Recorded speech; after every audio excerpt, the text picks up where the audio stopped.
તો એ પણ ચોખ્ખું થાય, પણ એને પર જો આપણે સાબુને રગડિયા કરીએ તો એક દિવસે ચમકતું થઈ જાય.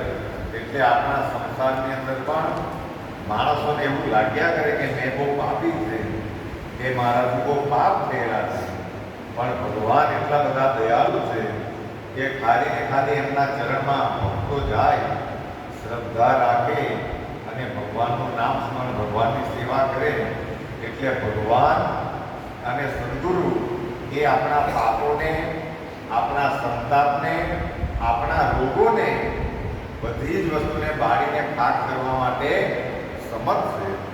આ દુનિયાની અંદર માણસોની તાકાત નથી, પણ ભગવાન અને સદગુરુ એ ચાલે તો ભક્તો ખાલી શ્રદ્ધાથી એમના ચરણમાં નિસ્વાર્થ ભાવે આવે. પણ પછીથી ભગવાને પણ શરત એક નક્કી કરેલી કે પાપો તો બધા માફ થઈ જાય, પણ પછીથી નવા પાપો કે પછીથી કોઈ ખોટી રાહ પકડવાની જરૂર નથી.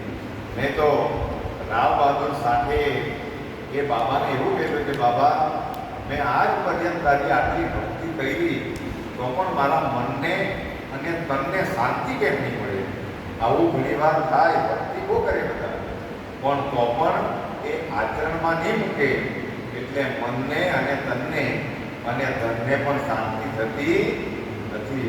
એટલે સાંઈ બાબાએ ભક્તને એ રામ બહાદુર સાથેને એમ કહ્યું કે તારે પહેલાં આ બધી માયાને દૂર કરવી પડે.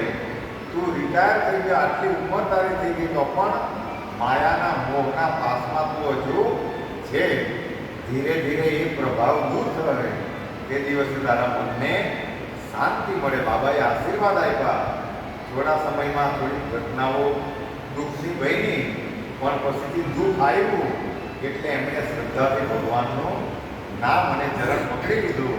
એટલે રાવ બહાદુર સાથેને પણ ધીરે ધીરે જીવનમાં શાંતિ મળી, અને અંતમાં પછી એ બાબાએ એમને મુક્તિ આપી.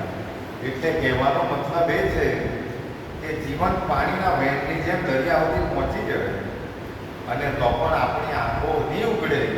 તો હમણાં બધા વડીલોના કોઈ બધા મેસેજો આવે, આજે આને દવાખાને લઈ ગયા, આને આ તકલીફ થઈ, કોઈની કિડનીની અસર થઈ, કોઈને વાલની અસર થઈ, કોઈનો હાથ બગડી ગયો.